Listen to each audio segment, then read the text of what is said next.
Olá pessoal, tudo bem? Sou Ricardo aqui da Emba News, podcast Pode Embalar. Estamos no episódio 18 e eu estou aqui na Baiersdorf, Nívea. Nós vamos conversar aqui com o Rafael Silveira, Head de Desenvolvimento de Embalagens da empresa, né, para a América Latina, né? E a gente está nessa pegada de fazer em algumas situações a gente está fazendo em estúdio e outras estamos fazendo que eu estou chamando de podcast in company, né? E hoje vamos bater um papo com o Rafael para saber da trajetória dele, como é que ele veio parar nesse mundo de embalagem, enfim, e de uma marca tão icônica, tão conhecida que é a Nivea, né? E do nome que parece a gente se enrola, mas quando o Rafael fala para mim, às vezes, né, fala Baiersdorf. Pronto. Então, Rafael, primeiramente, muito obrigado por aceitar o nosso convite de participar do Pode Embalar aqui da Emba News e, ao mesmo tempo, receber a gente aqui na casa, né, da Baiersdorf, da Nivea. Muito obrigado. Eu que agradeço, é um grande prazer recebê-los. Acompanho, vejo grandes profissionais participando do podcast, alguns colegas de profissão, e é um prazer poder compartilhar um pouquinho, aprender e estar fortalecendo essa cadeia de desenvolvimento de embalagens. Muito Então, bem-vindo. me diz uma coisa, Rafael.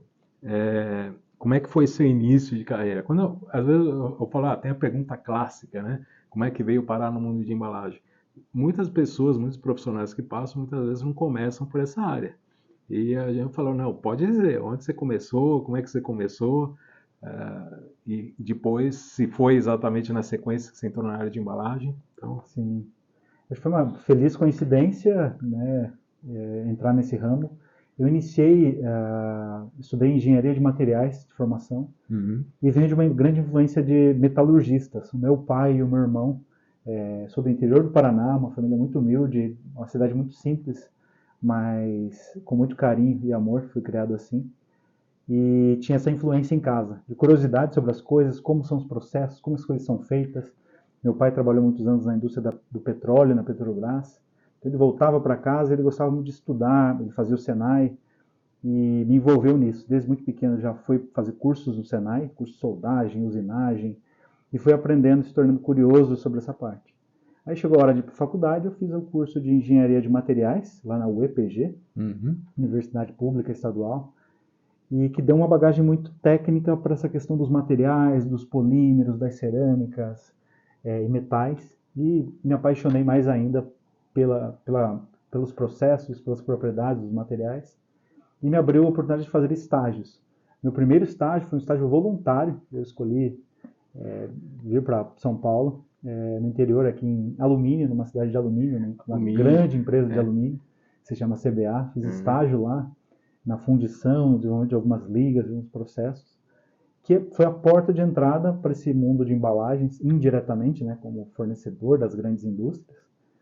E aí foi essa sequência de processos. Saindo dali já emendei numa Alcoa Alumínio, participei do programa Trainee da Alcoa, lá em Santa Catarina, em Tubarão, já bem mais distante daqui. Mas foi uma grande escola, então, tanto aprendendo os processos, as pessoas com muita experiência nessa área, e não era só a indústria de embalagens que comprava o alumínio, mas também automotivo, indústrias de imobiliário, então os critérios, um puxador lá de um armário tinha um critério de aceitação muito diferente de uma indústria automotiva que tinha lá uma peça do carro, um puxador, ou um friso do vidro de alumínio, ou até uma peça mais estrutural. E fui trazendo essa bagagem, essa experiência, que preparou para chegar na indústria de embalagem propriamente dito, no meu primeiro contato no Grupo Boticário, podendo voltar para minha terra, no estado do Paraná, uma empresa grande, conceituada, que é o Grupo Boticário. Desculpa, que cidade que você falou que você é? Eu sou de Ponta Grossa, fica a 100 quilômetros ali de Curitiba. Grande cidade, é que tem muita empresa lá. Sim, acabou se tornando um polo, indústria alimentícia, bebidas foi para ali, Tetra Pak tem lá, Ambev, Heineken, então se tornou um polo. Mas o primeiro contato propriamente dito com embalagem, num DE, trabalhando com pessoas e com profissionais de embalagem, foi no Grupo Boticário, em 2012. E foi Boticário mesmo, aí você entrou, você já foi ou foi em alguma empresa do grupo? Foi o próprio Foi Boticário o mesmo? P&D do Grupo Boticário, P&D, foi no ano da inauguração do Centro de Pesquisas, lá do Grupo Boticário. Entrei lá em uma parte que se chamava Gestão Técnica dos Fornecedores. Foi de um boom, onde o Boticário saiu de uma empresa única para um grupo de empresas, né, onde foram lançadas naquela época marcas como Eudora, quem disse Berenice e outras. Então surgiu a demanda de duplicar moldes que de um dia para o outro estouraram de produção, e demandas de fornecedores alternativos, auditorias, validações de moldes. Um dia eu estava num fornecedor de plástico fazendo injeção, outro dia estava numa vidraria validando um frasco, outro dia estava lá validando uma tampa metálica anodizada. Então acelerou muito o aprendizado nesse período e me proporcionou a chance de conhecer pessoas profissionais de embalagem nesse período. Quer dizer, bem agitado o dia a dia, né? Não tinha sossego, Não não, tinha né? muita rotina. Rotina sempre algo diferente, né, no meio disso. E aí, nessa trajetória sua, você ficou esse tempo, posteriormente, quando você saiu, você foi para onde aí? Esse período durou Como quase é que... 5 anos, exatos 5 anos para ser específico. Eu entrei em novembro, saí em novembro, e trabalhei uma grande parte nesse setor, que era a gestão técnica dos fornecedores, lá com o Márcio Milton, um grande profissional de embalagens também, que respeito muito. E tive a chance, numa transição de carreira lá interna, de me tornar pesquisador de embalagens. Aí sim, no desenvolvimento de embalagens da perfumaria, um time lá, um grande profissional também, o Maurício Pili, que foi um grande professor de embalagens para mim. Então eu fazia pesquisa de novos materiais, inovação, tendências, e com o background de alumínio, eu peguei muito desafios de aerosol. Foi um contato que eu tive, uma chance de entrar em algo que eu tinha como contribuir com bagagem técnica e tinha os desafios da categoria propriamente dito. Então foram 5 anos bem vividos no Grupo Boticário, aprendi muito naquela escola. Eu falo, ela é incrível, né? É um universo incrível. E então, aí você ficou esse tempo no Grupo Boticário, posteriormente a isso? Aí surgiu, tinha sempre o sonho de uma carreira internacional, a questão de vivência internacional, outros países, outras culturas. E aí surgiu o desafio da fábrica que você conheceu hoje aqui, a fábrica da Beiersdorf, a grande fábrica de aerosóis, desodorantes do Brasil, aqui, que fica em Itatiba, São Paulo, na construção dessa fábrica.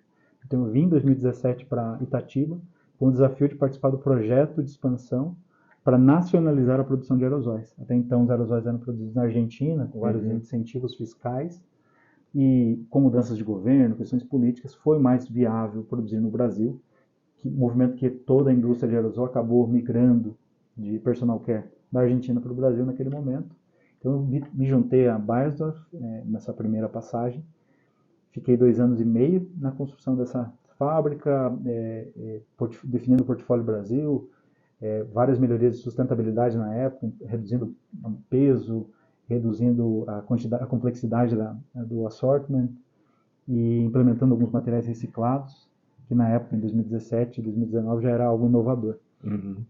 Então, ao final desse processo, o sonho ainda era latente de morar fora do Brasil, e veio um convite de uma empresa multinacional portuguesa, Colep, Consumer Products, que me convidou para trabalhar no headquarters dele lá em Porto, em Portugal.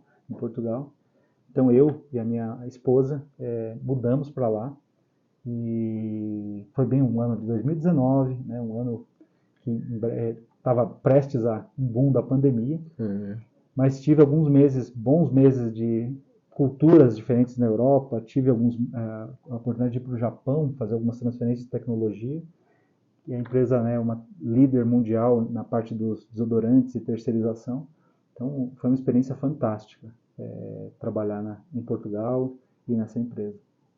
E, se eu não me engano, até a Colept, né? Ela teve aqui alguma coisa Teve presença no Brasil, né? Até, né? Eu lembro até quando vieram para o Brasil, tudo foi muito bacana, né? E então, falando nessa parte assim até aquele momento na parte internacional que você viajou, você foi para Portugal, você foi para o Japão, mas ligado à questão da empresa. Você chegou a visitar eventos internacionais até aquele momento ou não? Ainda não. Você tinha ido em feiras também, ou feira ligada à área de personal care, ou de embalagem, enfim. Conta um pouquinho, como é que Sim. foi essa experiência? Eu sempre pergunto dessa parte, que eu falo que isso daí não é o fato de ser, mas é incrível a troca de experiência, a Com vivência que você certeza. tem quando você vai para esses eventos, da mesma maneira quando você vai também trabalhar fora, é lógico, né? Não, mas isso eu vejo que não precisa estar em empresas lá na Europa para ter Aham. acesso. Acho que cada vez mais as empresas brasileiras estão investindo. Desde o tempo que trabalhei no Boticário, é uma empresa que investe nos funcionários e dá oportunidade. Então, pelo Grupo Boticário, eu já viajava bastante para alguns fornecedores e feiras.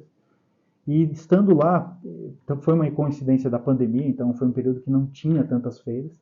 Mas no primeiro ano eu consegui participar da Paris Packaging Week, que é a ADF PCD, que acontece geralmente em janeiro, e na Luxpack em Mônaco, primeiro ano antes da pandemia, e no último ano que eu estive lá ainda, há 2 anos atrás, logo no pós-pandemia, que foi o boom do retorno das feiras. Mas a gente vê a importância de estar antenado, sabendo o que está acontecendo, contato com fornecedores de ponta, e também ficar feliz de ver brasileiros tendo sucesso. A gente vê o stand da Abre participando desses eventos, na Alemanha, em Chicago, em outras feiras, e também fornecedores. Acho que não tem problema de citar grandes fornecedores como a Não, com Witton. certeza. Você está em Mônaco e encontrar um stand é um aconchego. Você encontrar seus amigos e ver a presença global dos fornecedores do Brasil e mais ainda dos profissionais de embalagem do Brasil, mundo afora, brilhando. E acho que isso dá um orgulho tremendo de ser brasileiro e nos empodera enquanto profissionais. Inclusive a Witton, eu não vou falar errado aqui, senão depois a Carol na Witton fala, não foi, mas isso aí já tem várias participações, até a última ela estava também, né, na Luxpack lá em Mônaco, e então é muito bacana, né? Você vê uma empresa produtora de embalagem poder estar atuando e ainda no mercado de luxo, Sim. né? Algo realmente bacana mesmo. Hein? E dessas viagens, dessas feiras internacionais, assim que você viu, teve coisas assim que naquele momento você falou, poxa, isso poderia ter no Brasil, por que que não tem, né? Coisa assim, você deve ter visto bastante coisa nessa linha, né?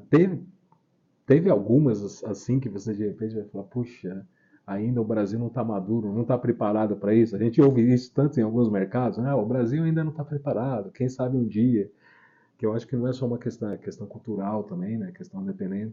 Mas tem algumas coisas, de repente, e aí entrando um pouco mais, aí depois você me fala um pouco da própria ligação que você faz parte da ABAS, né? Da Associação Brasileira de Aerosóis. Que tipo de embalagens ainda, principalmente nesse mercado que você atua aqui, junto da Beiersdorf, né, que você fala, puxa, ainda lá na Europa tem, aqui o Brasil ainda não tem, sei lá, existe algumas, você fala, não, isso vai acontecer gradual ou isso não tem a ver com a cultura daqui? Eu acho que o limitante é a questão das importações, nós sofremos muito com taxas. Acho que hoje, com a globalização, todos têm acesso às tecnologias. Se eu quiser comprar uma máquina de Japão ou da Austrália, é possível, mas a burocracia, as taxas impedem a competitividade no Brasil, infelizmente, é um fato. Mas eu fico curioso com a cultura de algumas legislações e a cultura, como o caso do Japão, várias questões de... Eu acredito muito na circularidade e na reciclabilidade das embalagens. Não acredito na demonização das coisas, a embalagem é ruim, o plástico é ruim, o vidro é ruim, mas acredito que tudo bem educado e de forma bem estruturada acaba Tudo voltando para retorna, um loop, retorna e tem uma boa reciclabilidade.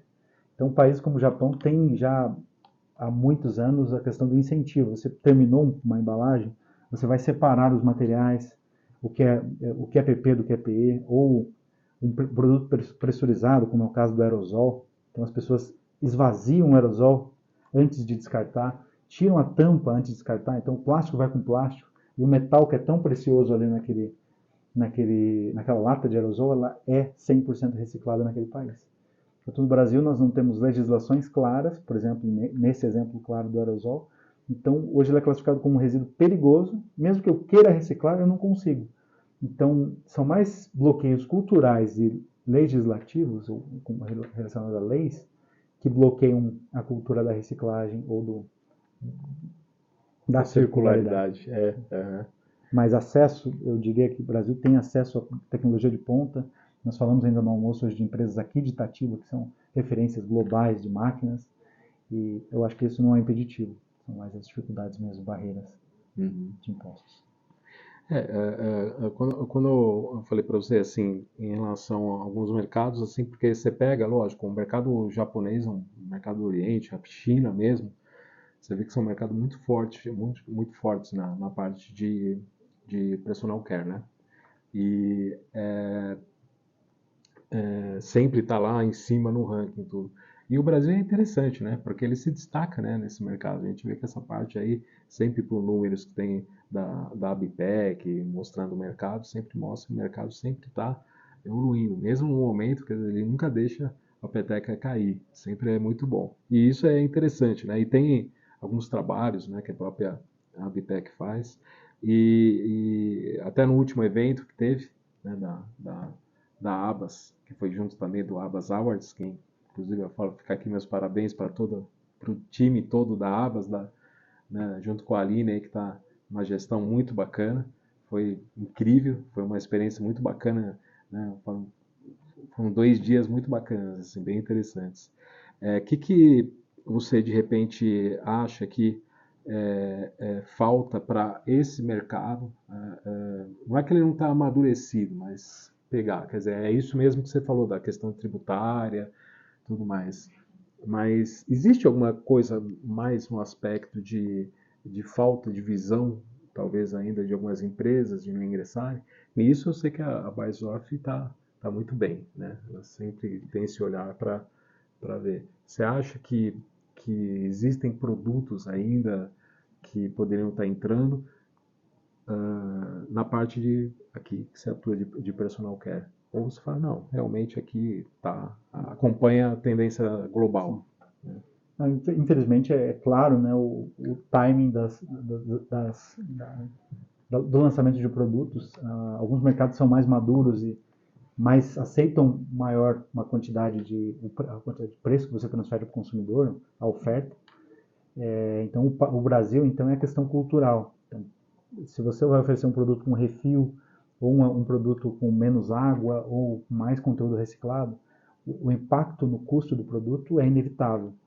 Alguns mercados estão mais maduros. É o caso, por exemplo, a gente fala muito da França. Você vai na gôndola, o produto é mais caro e o consumidor ainda compra porque tem a consciência ambiental daquele produto, tem incentivos fiscais também, ou incentivos de esquemas de devolução daquela embalagem. Sabem culturalmente que a segunda embalagem vai ser mais barata se você fizer o refil. Então, são questões culturais e questões de incentivos também. Então, muitos países incentivam a usar um biodegradável ou o PCR.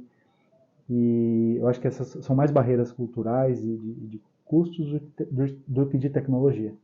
Nós somos uma empresa global, vendemos em 140 mercados. A Baisdorf é uma empresa de 120 anos de existência, a primeira latinha do creme Nivea. Então, tem bastante história e responsabilidade sobre essa empresa. Você me falou, eu falei assim, é muito interessante, né? Porque por trás do nome, né, da Baisdorf tem uma marca muito forte, que é a Nivea, né? Eu falo, poxa, isso está, acho que não só a nível global, mas eu falo no Brasil, está muito enraizado, né? A gente conversando antes, né, eu falo, poxa, meu pai, eu lembro quando ia para a Alemanha, trazia isso, as latinhas do crimininho que eu falei eram únicos, né? Continuam sendo uma coisa assim muito bacana, que você cria ainda também essa memória afetiva, né? Aquela coisa que vem, que eu falo que atravessou gerações, né? É uma coisa que está. Quanto tempo mais ou menos está no mercado esse produto? Assim, eu digo a nível lá na Alemanha, a nível global, você tem uma ideia? Assim?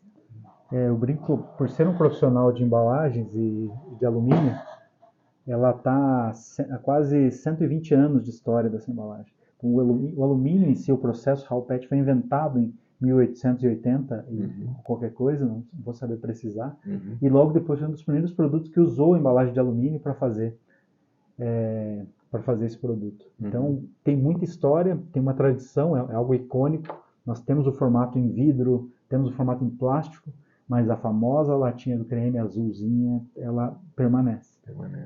Até um case eu te mostrei, acabamos de lançar esse ano a lata, um rebranding dessa marca, com um novo Pantone da marca, e com 80% de alumínio reciclado. Caramba. Então, o Brasil contribui muito para essa pegada com a nossa taxa de reciclagem de alumínio, mas é um case de sucesso e exigiu muita coragem também para o convencimento. Foi uma ideia que partiu do Brasil há muitos anos, fazendo parte aqui desse grupo, e hoje é uma realidade. Os nossos aerosóis na Europa e aqui já tem uma grande quantidade de reciclado. Na Europa é 100% reciclado o aerosol, o alumínio reciclado. Aqui nós chegamos em 75%, em crescimento, e vários produtos já com aplicação de plástico reciclado, vidro reciclado, e alumínio reciclado. Então, isso nos enche de orgulho e nos motiva a atingir os objetivos que a empresa tem. Metas claras, metas públicas, né, de chegar em zero emissões até 2045 e conseguir contribuir para o planeta reduzir o aquecimento global. Uhum. Dentro do portfólio da Beiersdorf, assim, que eu te falei, até não perguntei isso, mas vocês têm praticamente todos os tipos de embalagem, né? Usando plástico, usando alumínio, usando a latinha, que me diz uma coisa, a lata de alumínio ou ela é de aço, de folha de Flandres? É alumínio. É alumínio. Mas antes ela não era. Não, teve essa história sempre com alumínio. Sempre teve a história com alumínio, sempre veio vindo. E outros tipos, assim, eu vejo o vidro mesmo, né, que você tem, acho que em qual deles que você usa aqui no produto? Já teve há muitos anos aquele vidro branco, né, o leitoso, que era o Opaline na época, hoje já não usa nenhuma das plantas, já fazem alguns anos, mas usa vidro flint, transparente e reciclado. O pós-barba, por exemplo, o balme pós-barba é feito de vidro. E nessa parte, por exemplo, na parte de papel cartão, que seria mais embalagem secundária, vocês têm para alguns itens que são... O sabonete, né? Hoje Sim, aqui o Brasil, eu ia falar isso. Nosso P&D aqui, o nosso R&D, é o Centro de Excelência em Sabonetes, em Barra, e temos uma responsabilidade estendida com o desodorante, por questões do Brasil, ser esse país tropical, em média o brasileiro tomando aí quase 3 banhos ao dia, uma média, então é o mercado de consumo e o hábito. As pessoas gostam do aerosol, do desodorante spray, do roll-on, por ser um país tropical que exige essa proteção. E a Nivea pode te dar essa proteção. Eu até brinco, porque quem você falou que é muito quente, tudo europeu, fala, nossa, como esse pessoal toma banho, né? Sim. Porque realmente é muito quente. Você pega alguns lugares, né, que nem o Nordeste, que é o ano inteiro, o Norte, o ano inteiro, e é aquele calor mesmo. Você falou dos sabonetes, realmente, eu até falo, são os dois, né? Você pega lá a caixinha azul e a caixinha branca, né? Que estão os dois formatos. É muito bom. Realmente, não é fazendo um merchan aqui para vocês, mas a marca é muito boa. Está dentro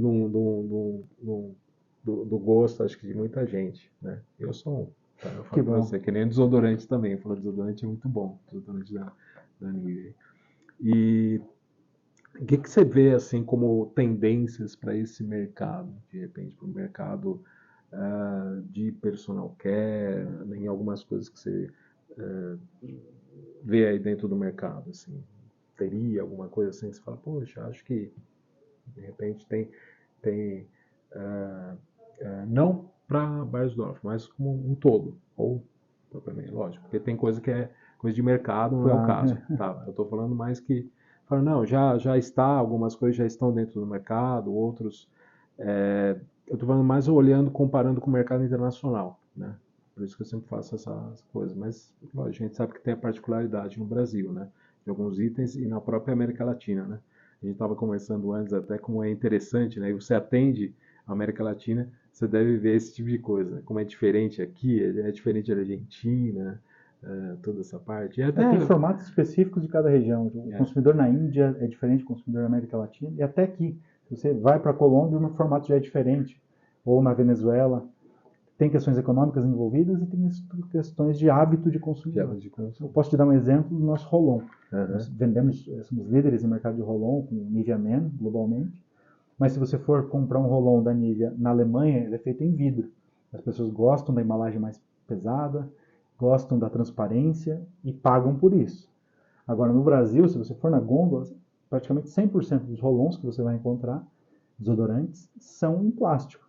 E tem uma boa taxa de reciclabilidade, tem um tamanho específico para o catador, para a cooperativa, para o sorting, para a reciclagem. Ou seja, para toda a cadeia. Para toda a cadeia funciona no Brasil. Esse formato na Europa não funcionaria bem. Então, até nas estratégias de futuro, nós temos que pensar nessas especificidades e um formato que lá na Europa se fala muito em refil, refilar a embalagem. Muitas pessoas desmontam essas peças em vidro, colocam na lava-louça, esterilizam essa peça e voltam na loja para reencher. Eu mesmo fazia isso em casa, que se torna mais prático. Mas aí eu pergunto, quantas pessoas no Brasil têm lavadora de louça em casa, com água quente, para esterilizar uma embalagem? Não é a nossa realidade. Então, quando você vê os conceitos no Brasil, muito mais em recharge, que é reutilizar, a facilidade de pegar uma pump, remover, colocar outra e aplicar. O brasileiro é muito mais prático e simplifica as coisas. É menos complexidade de produto, menos complexidade de tecnologia, de high-tech de tecnologia, mas fazendo as coisas acontecerem. Eu garanto que uma embalagem que foi reutilizada, o frasco vazio, volta para o stream de reciclagem e acontece. Então, nesse aspecto é um pouco diferente. Continuando assim, Rafael, teve alguma coisa assim, eu costumo brincar, às vezes, porque a gente gosta de ter essa coisa. Teve alguns fatos curiosos, assim, que você já viu dentro do Brasil ou aqui, alguma coisa que você possa falar, ou até fora, relacionado à parte profissional, que você fala, pô, isso é engraçado e já aconteceu, assim. Eu sempre falo, pô, é difícil, né? Porque daí de repente, mas teve situações engraçadas, às vezes acontece dentro da fábrica ou coisa assim, você lembra assim? Olha, eu vejo mais a maneira de levar a vida. Eu já vi algumas vezes em reuniões feedback de os próprios alemães que vêm para cá. Algumas vezes, mesmo nas situações mais difíceis, o brasileiro está feliz e ironiza as coisas. Eu acho que é uma característica nossa. E o alemão fica... E o alemão entende isso. Ele entende. Né, em geral, fora. Então, algumas vezes de atrasos, a máquina está quebrando, o molde está ali. E o brasileiro está fazendo piada, está tentando achar uma alternativa, mas está descontraído. E algumas vezes eu já vi pessoas assim, por que vocês estão dando risada? A máquina está parada, está quebrada. Tem que levar a sério. Mas é o jeito do brasileiro e a questão cultural. Então nós levamos uma vida de uma maneira diferente e atingimos resultados e temos grandes profissionais no Brasil do nosso jeito. Então são maneiras distintas, a diversidade passa por aí, mas são situações inusitadas. Então, tive a oportunidade de trabalhar com chefes, gestores, né, ingleses, gestor alemão, gestor português. Então, essa questão cultural, e acho que para mim foi muito bom ter vivido fora do Brasil e trabalhar numa multinacional, para aprender essa questão relacional, de entender como que cada pessoa passa, como a pessoa pensa. Tive parte da minha equipe lá na Polônia, por exemplo. É um povo muito trabalhador, mas ao mesmo tempo um povo muito sofrido. Então, a forma de você abordar as pessoas, a forma de encarar as dificuldades ou a abordagem tem que ser diferente. E faz todo sentido pelo contexto histórico que aquele país e aquele povo tem. A mesma forma dos portugueses, um povo de expansão, de exploração, de descoberta, por um lado, mas de outra forma um país que foi sendo reduzido, um território muito pequeno. Mas é interessante, é que você estava falando, eu lembro que até quando eu já fui em empresas também na Alemanha, assim, gráfica mesmo, e é interessante o jeito que dá. Eu lembro que teve uma empresa que eu visitei também, que os caras tinham máquina e o cara ia lá pegar, tipo, as maquininhas lá, vende machine, né? Mas eu tô falando, ia lá, e eles pegavam cerveja. Eu falei, caramba, mas peraí, não, é que agora é a hora de. A pausa dele é o final de turno. Então eles podem ir lá pegar e tomar. Portugal é cultural. No almoço tem bacalhau e tem vinho na empresa. E você vê, né, como é que é. Aqui, que eles falam, é cultural. Não estamos dizendo se é certo ou errado. Né? Então é interessante esse tipo de coisa. Né? Eu conheci um pouco mais a Alemanha, né, nessa parte, por coincidência, né, de origem da Bayersdorf, né? E eu acho bacana, assim, porque tem muita coisa que eu digo até que o alemão é assim, ele tem a disciplina e ele sabe a hora de falar, não, agora vamos tomar uma cerveja, agora vamos festejar, estamos lá, mas agora é hora de trabalho, então vamos trabalhar, coisas tão... Então, isso é interessante, às vezes eu fico meio assim, fico bravo aqui no Brasil, né, com algumas coisas. Pô, o pessoal quer levar tudo na brincadeira também, né? Quer levar falando, meu, calma, né? Não, eu penso desse jeito, mas precisa ter um pouquinho, né? Saber separar, ter aquela disciplina de falar, pô, também é menos. Você falou, tudo bem, né? O cara tá lá, ô, tá sorrindo, ó, a máquina parou, mas é um jeito. Não, Mas jeito. não que seja Sim. exatamente. O compromisso é de todos, Não, o todos eles compromisso são de todos. profissionais e adultos, mas Exatamente. Mas é interessante esse tipo de coisa cultural, né? E nessa parte de cultura, assim, Rafael, o eu falei antes, mas o que você acha que leva ao Brasil ser um dos maiores no mundo nesse aspecto de personal care? Né? Aquela coisa, entra a vaidade, o que tem, a mulher gosta de estar sempre assim, e o homem tem aumentado. Eu, por sim. exemplo, gosto, adoro, né? Eu gosto de perfume, gosto de estar. Pode ter isso é uma coisa que eu gosto. É, é devidamente higienizado, vamos dizer, Sim. limpinho, é coisa assim, né? O que você acha? Por que isso o Brasil, lógico, tem uma grande população, poderia até consumir mais, por isso que eu falo, Sim. melhorando a renda, você estaria consumindo mais, mas o que você acha? Por que o Brasil é desse jeito? Por que ele está tão... Eu acho que a questão relacional, como a gente já falou, do Aham, brasileiro, nós somos pessoas de contato, de visual e temos essa predisposição. E por ser um país tropical, acho que é essa cultura da higiene pessoal e da vaidade, e isso só intensificou cada vez mais com as redes sociais. Eu acho que a imagem conta muito verdade. e, claro que a autoafirmação, as pessoas se sentem melhor quando estão com a sua rotina de skincare, de beleza e de bem-estar. Então, passa por bem-estar antes Uhum, de qualquer outra coisa. Então, se a pessoa se sente bem, ela tem autoestima, está disposta. Muitas pessoas, nas crises, nos períodos onde mais se vende batom, já ouvi esses números assim em pesquisas, as pessoas precisam estar aparentemente bem tá bem, e bem dispostas para ir atrás de um emprego ou para defender seu negócio numa entrevista ou numa reunião. Então, está entrelaçado na cultura do brasileiro. Uhum. Eu acho que isso também tem uma relação. Eu ia até perguntar agora um pouco como é que você vê. Você atende a América Latina? Pega alguns lugares, costumas de. O nosso mercado é América Como é que Latina. você vê assim um pouco o perfil de público de alguns países, né, de consumidor? Assim, tipo, Brasil desse jeito, Argentina, Colômbia. Eu já tive a felicidade de visitar mais esses países, eu falei esses três em específico, na América do Sul, né? Visitei há um bom tempo a Venezuela, né, antes, há bons tempos. E cheguei até, estava até lembrando, fui no Peru, que também é um mercado interessante, né, que cresceu, e até no Equador, verdade. Então, eu falo nessas questões de particularidades, mas você vê uma coisa interessante, né? Então, a gente diz muito do público, estou falando do público feminino, você vê, todos são bem, se preocupam muito com o visual, né? Com essa parte, com essa vaidade, né? Com esse cuidado, né? Eu vejo isso tanto, óbvio, aqui no Brasil, Argentina, vamos dizer, a Colômbia, né? E é interessante, no México mesmo acontece isso. Sim. Então, os latinos têm muito nessa coisa, né? De se cuidar, de ter. Em outros. A Ásia eu sei. Bom, você teve no Sim. Japão, você também cuida muito. Skincare. É muito forte. Mas realmente a América Latina, para quem acho que não conhece no mundo, realmente tem uma coisa, né? O público feminino ele se cuida muito nisso, né? E eu falo de um tempo para cá, ainda bem que o público masculino também andou crescendo, enfim, a diversidade como um todo, né? Isso foi bem bacana, Uhum. né? Eu lembro até que a gente estava falando de diversidade, acho que não sei se foi no meio da pandemia, a Nivea fez algumas coisas e também estava dentro disso daí. A gente chegou até a colocar na capa da Imba News, né? Acho que o pessoal ainda está valendo um pouco mais. Mas, entendeu?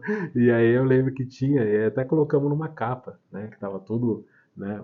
Bastante produtos naquela ocasião da Nivea, focando nisso. Mas a gente nota que a Nivea ela tem um público também bem diversificado, mas é bem também é um público tradicional ou não dos produtos? normalmente? Você Eu acho fala, que hoje... traz a tradição e a confiança na marca. É uma empresa alemã, com tecnologia associada.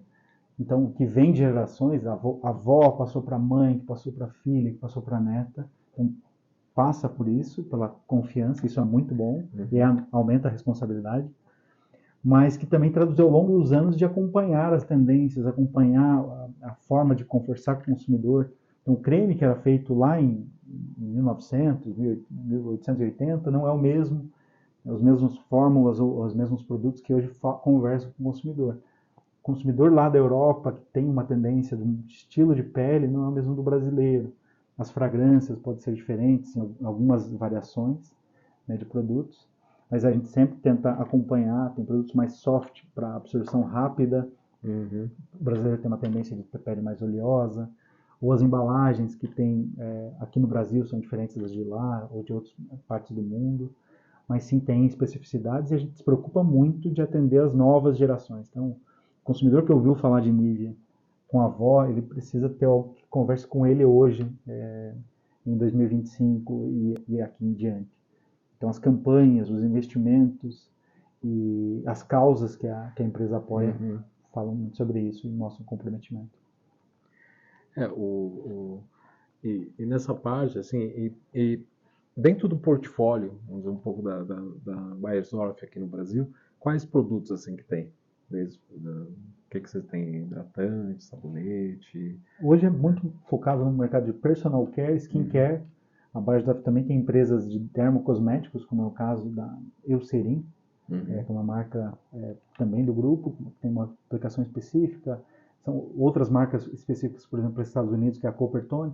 Então, é um grupo de marcas que trabalham em segmentos separados, mas Brasil, como foi sua pergunta, ela é especificamente com higiene, né, personal care e skincare. Então, tem os cremes e loções, né, muito para hidratação e desodorantes. Desodorantes, que é forte, né? A parte de higiene, que é o caso aí dos sabonetes, sabonete líquido e assim por diante. Mas se restringe muito a esse mercado. Se você vai na Europa, por exemplo, você consegue comprar aí shampoos. O mercado de cabelos é muito forte. Eu mesmo já comprei lá, que eu falei, Pasta para diferente. cabelo e tudo mais. Eu lembro, shampoo da Nivea mesmo. Shampoo a seco, gel, É bem shampoo. diferente. E cheguei a comprar até esse rolô mesmo de vidro, porque na época eu falei, poxa, é legal, né? Porque a gente não tinha, lógico, tem.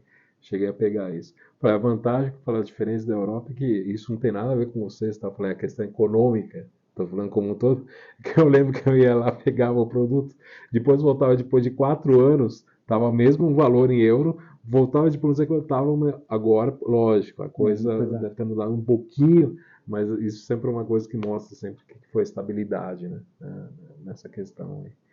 E me diz uma coisa, sustentabilidade, você tinha falado um pouco de alguns avanços, tem alguma coisa que você acha que é legal também destacar, que vocês estão avançando, assim, já estão trabalhando, que foi esse caso dessa embalagem, Sim. né, que você nós tínhamos uma pledge, né, um compromisso público para intermediário para 2025, que estamos atingindo, que era aplicar 30% de plástico reciclado nas nossas embalagens, que 100% das nossas embalagens fossem refiláveis, recicláveis ou reutilizáveis, e também na redução de 30% das emissões em alguns produtos. Então, essa era uma meta intermediária. Nós definimos juntamente e validamos com o SBTi, que é o Science Based Targets, metas intermediárias para 2032, que aí são metas mais agressivas de redução de 50% das emissões, e procurar alternativas aos plásticos de origem fóssil.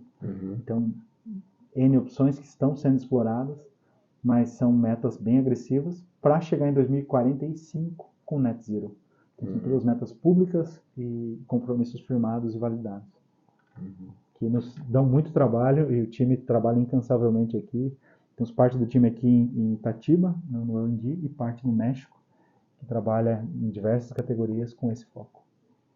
Você falou aqui, México, atualmente o Beiersdorf tem unidades aonde, assim, no mundo? O P&D, na R&D, nós temos Itatiba, no México, em León, Estados Unidos, Índia, Hamburgo, que é a sede da nossa empresa, e Xangai, na China. O R&D. Bem. Mas operações Fabris atua e vende e comercializa em 140 países. Então é mais fácil você chegar num país e falar que trabalha na empresa que faz a Nivea do que falar exatamente como a gente falou, falar o Beiersdorf. Mas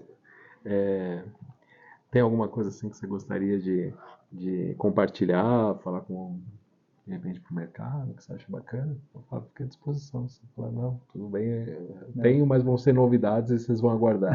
Né? Eu queria poder falar dos lançamentos e novidades, mas Sim. São políticas da empresa. Sim. O que nos enche de orgulho é a questão realmente dos testes que nós fazemos. É uma empresa muito responsável. Nós estamos falando de 120 anos de reputação, de seriedade. Então, quando você usa um produto na sua casa, é importante saber a batelada de testes que são feitos e a responsabilidade. Então, é a marca mãe, é a marca que traz a reputação e a história da empresa. Então, estando aqui, eu represento a história da empresa e tenho essa responsabilidade.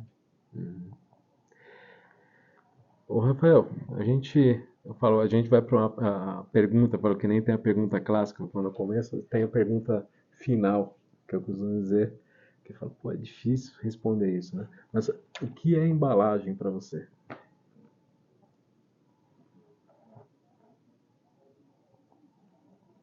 Embalagem é o que vai decidir primeiramente a compra, é a decisão, que vai encantar o consumidor, desde do visual até o sensorial. Se eu tocar naquela embalagem, é uma relação de paixão ou de amor, ou você decidiu comprar aquele produto, primeiramente pela embalagem. Então, é essa sensação. E a Beiersdorf com a Nivea tem uma relação muito forte, né? Quando você olha, que eu falo, não são todas as marcas, né? Mas, por exemplo, você pega a famosa latinha do creme Nivea, aquilo foi uma relação muito, ficou afetiva, né? Ficou uma coisa assim que não são todas as marcas que conseguem atingir isso, né? Não sei se você concorda, até. Porque realmente não é todo mundo, né, que tem todas as empresas que conseguem colocar um produto, fortalecer uma marca especificamente, como a Beiersdorf conseguiu, né? Muito legal, parabéns. Mas é isso. Eu acho que o bate-papo é esse. Eu deixei aí à vontade também, se tivesse alguma coisa, a gente sabe, mas também vamos ter oportunidades aí de falar. E parabéns também, Rafael, por você participar, não só aqui da Beiersdorf, também participar junto da Abas, né? Nessa parte dos aerosóis. Acho que é muito importante isso. E por isso que eu falo que a gente ainda vai também poder estar não apenas se encontrando em eventos, tudo mais, mas ao mesmo tempo tendo novidades aí e informações de mercado, em específico aí no caso dos aerosóis. Defende a categoria, né, ajuda o networking e a colaboração, faz parte do conselho administrativo da Associação Abas de Aerosol e do conselho também da Abre, lá junto com a Luciana, Marcos. Muito bom. Isso nos traz força para o setor, colaboração, acho que todo mundo está ganhando e sempre trabalhando num ambiente seguro e protegido nas questões de compliance, né, de trabalhar em defesa do setor, mas de uma forma politicamente correta e segura e bem embasada. Então, essas associações eu garanto que trabalham muito bem corretas em termos de compliance. Com certeza, com certeza. Isso aí, Rafael. Então, primeiramente, muito obrigado aqui por nos receber aqui na casa da Nivea, que eu falo, da Beiersdorf, aqui em Itatiba, no interior de São Paulo. E eu peço para o pessoal aqui deixar o seu like, né? Se inscrever no canal se não está inscrito ainda e também acionar o famoso sininho para poder receber as notificações quando a gente põe um vídeo novo e também do podcast aqui, né? Do Pode Embalar. Tá? Mas é muito bacana, a gente sempre poder trazer e mostrar para toda a sociedade como um todo, né? Não só o meio aqui corporativo que a gente tem, a atuação, né? A importância da embalagem, né? Quer dizer, você pega aí uma empresa, uma marca tão conhecida como a Nivea, você tem pessoas profissionais muito capacitados, como é o Rafael, para poder tá garantindo, né? Ou seja, aquela coisa que você pensa no produto e está a embalagem junto. Vocês vão acompanhar o pessoal de varejo, pessoal também fabricantes de embalagem, usuário de embalagem, né? e designer, equipamentos, matéria-prima, porque isso mostra o que é. Eu falei, acho que as pessoas não têm ideia, né, do que é quando ele pega um produto numa gôndola, num ponto de venda, todo o trabalho. Eu falei assim, olha, uma coisa mesmo, são verdadeiros heróis, né? E é isso daí. Então, Rafael, mais uma vez, muito obrigado. Obrigado aí por receber. Obrigado para Bayersdorf, para a Nívia por receber aqui. E é isso daí. Muito obrigado.